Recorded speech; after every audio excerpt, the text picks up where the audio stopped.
Donc, moi, je vais vous parler du concours Mon entreprise.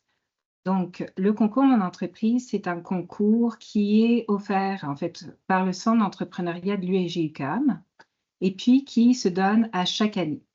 Donc, c'est un concours qui existe depuis maintenant 2005, les premières entreprises qu'on a accompagnées dans le cadre de ce concours.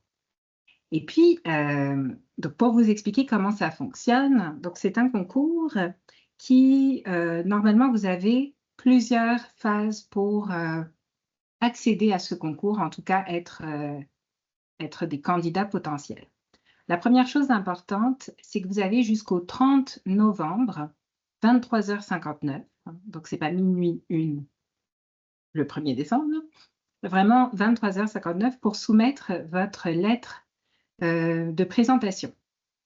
Cette lettre de présentation, c'est 4 pages où vous allez aller sur le site, vous allez voir toutes les informations qui sont nécessaires pour remplir cette lettre.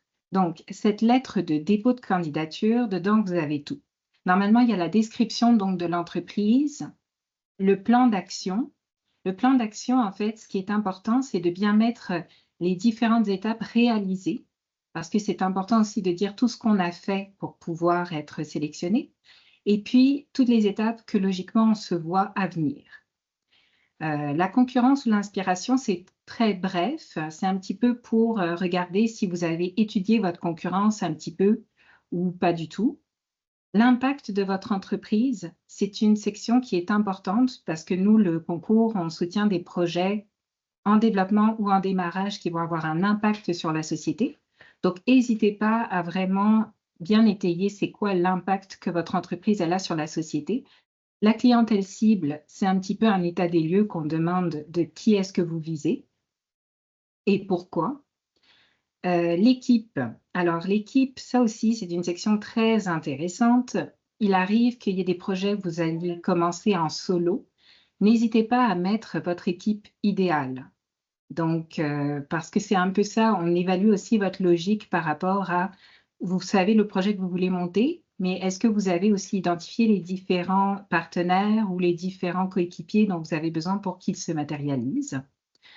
Ensuite, vous allez avoir les équipements. Donc, avez-vous des équipements particuliers à acheter? Ça, c'est intéressant. Puis, vous allez voir que dans le cadre du concours, ça va vous permettre de créer, au final, les états financiers. Puis, comme on le sait, le concours, à la fin, c'est pour obtenir une bourse. Donc, c'est assez intéressant de déjà identifier les éléments qui pourraient être pertinents pour pouvoir être soutenus financièrement. Et l'organisation de votre temps, c'est aussi pas mal pour voir votre entreprise, vous la timez comment dans le temps. Donc là, par exemple, la plupart, vous êtes étudiant, mais est-ce que l'entreprise a déjà été créée? Est-ce que vous travaillez déjà pas mal à temps partiel dedans? Est-ce que vous avez envie par la suite de travailler combien de temps? Donc, c'est un peu pour nous dire tout cela. On s'entend que comme je parle la plupart à des étudiants ou à des diplômés, vous avez l'habitude de rédiger des documents universitaires. Et là, je vous dirais d'y aller un peu avec votre fantaisie et votre personnalisation. Allez-y avec votre trame de couleurs. Si vous avez déjà des logos pour votre entreprise, mettez-les de l'avant. Donc, n'hésitez pas à être original. Et ce que je dirais, c'est qu'à chaque étape de ce concours, essayez de vous présenter comme si vous étiez face à un client. Donc, on se présente, vous n'avez pas une deuxième chance de faire une première bonne impression. Donc, allez-y au mieux de votre forme. Donc, en gros, ça, c'est pour la lettre de présentation. Donc, comme je dis, c'est pour le 30 novembre qu'elle est utile, cette lettre. Vous pouvez resoumettre plusieurs fois si vous voulez, mais au final, c'est date limite 30 novembre, 23h59. Par la suite, ces lettres, en fait, elles vont être analysées par l'équipe interne au centre. Donc, on va être plusieurs personnes. Le but, c'est qu'on ne va pas évaluer votre projet comme si on avait déjà fait tout le coaching. On va juste vraiment se faire une tête de votre projet et regarder si vous êtes apte à pouvoir concourir pour cette année. Parce que comme vous avez pu voir pour les critères de sélection, maintenant, ce qui est demandé, c'est qu'il y ait au moins un représentant de l'UQAM dans le projet. Ça veut dire que ça peut être un représentant diplômé ou ça peut être un étudiant. L'autre petit changement aussi, c'est que l'entreprise qui peut être présentée, elle peut avoir maximalement 3 ans d'existence. Donc, comment est-ce qu'on vérifie ça? C'est avec le registraire des entreprises. Pour certaines entreprises qui n'ont pas besoin d'être enregistrées, notamment les entreprises qui sont en fait créées sous votre nom. Donc, par exemple, Sam Descamps, c'est l'entreprise.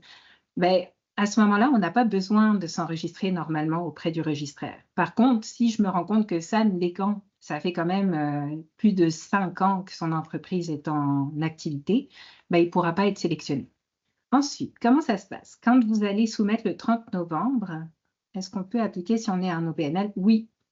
Donc, il n'y a pas, là aussi, le concours, il ne fait pas de distinction entre les formes juridiques des entreprises, ni avec le style d'entreprise. Donc, on peut aussi bien avoir des artistes de mode, des applications web, des OBNL pour, par exemple, un organisme pour les femmes. Tout est possible dans ce concours-là. Nous, ce qu'on va vraiment évaluer, c'est toute la logique du projet. Et puis, est-ce que finalement le projet est crédible pour être lancé ou être soutenu automatiquement. Donc, c'est pas mal ça. Sitôt qu'on reçoit les candidatures, bien sûr, l'équipe à l'interne les évalue. Par la suite, vous allez recevoir un courriel qui va vous dire si vous êtes accepté ou non. Donc, souvent, l'autre courriel qui dit non, on va vous dire, mais venez quand même au centre vous faire accompagner parce que pour certains qui ont déjà bénéficié de l'accompagnement au centre, vous allez voir que c'est à peu près le même format. La seule chose, c'est que vous allez être un petit peu plus stressé parce qu'au niveau du temps, il y a quand même des dates à respecter, des dates butoirs, puis qu'en général, vous êtes encore à l'université en même temps, donc vous avez vos cours. Donc, c'est juste d'être vraiment dans les temps. Dans le cadre du concours Mon entreprise, il y a un petit peu plus cette adrénaline que si vous veniez vous faire coacher par le centre. Puis quand même, la grosse différence, c'est que vous repartez, vous pitchez à la fin. Et puis, il y a également un prix qui est remis.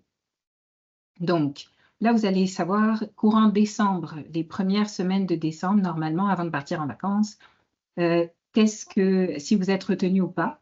Puis l'accompagnement va se dérouler de janvier. Donc, normalement, la rentrée universitaire pour l'UQAM, c'est le 12 janvier, me semble.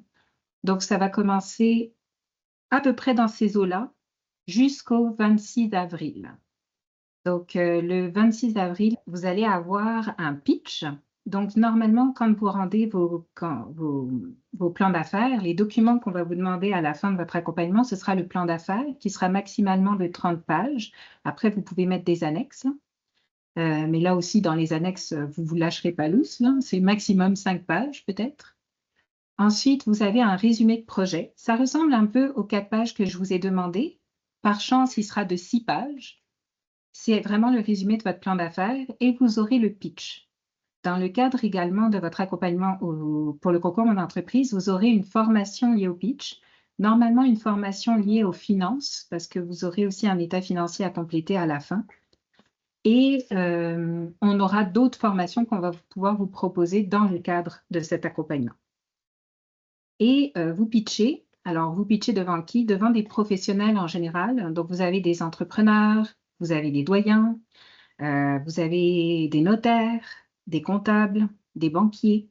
Donc, c'est un peu tout l'échiquier des gens qui pourraient être intéressés soit à financer votre projet, soit à l'évaluer, soit simplement à le consommer aussi. Donc, c'est pas mal ça. Et la semaine d'après votre pitch, vous avez la remise des prix. Concernant le pitch, on attend un pitch de combien de temps? Alors, ça change. En fait, ça va varier sans doute au nombre de participants, mais c'est 5 minutes. D'accord. OK. 5 minutes de pitch. Et puis, vous pitchez, vous décidez c'est quoi que vous pitchez, mais vous allez avoir une formation dessus de Cool. toute façon. Puis, 5 minutes. En général, il faut le préparer d'avance. C'est pour ça que je vous dirais que votre 4 mois, il est bien utilisé, là. Est-ce que ça influe dans le concours si on est tout seul dans l'entreprise ou versus si on est plusieurs personnes? Non, normalement, ça n'a pas d'impact. Mais là encore, à la fin, il faut s'attendre à ce que le jury vous challenge sur le fait que vous êtes tout seul. Donc, c'est déjà arrivé aussi dans le cadre d'un concours, de ce concours-là, qu'une personne est arrivée toute seule, et puis dans le cadre de son accompagnement, elle s'est trouvée avec un partenaire qu'au final, il est venu pour dire « Hey, je suis là ». Ok. Mais non, ça n'influe pas. Par contre, vous verrez que dans le cadre de l'accompagnement, on vous dira dans votre équipe idéale, c'est qui dont vous avez besoin, et puis c'est dans combien de temps que vous comptez avoir ce partenaire qui vous permettra de lever des fonds plus facilement. Ok, donc on attend quand même à la fin d'avoir de ne pas être tout seul, quoi, d'être Ça dépend de l'entreprise. C'est bon, sûr duo. que si c'est une entreprise de plomberie et puis que c'est toi qui es plombier, je ne vais pas te demander d'avoir un partenaire, là, parce que c'est un service où tu peux être tout seul. Mais si ton projet, on se rend compte que toi tout seul, tu n'y arriveras pas, normalement, ton coach, il va aussi te sensibiliser dessus puis te dire, trouve-toi un partenaire. Ok, merci beaucoup.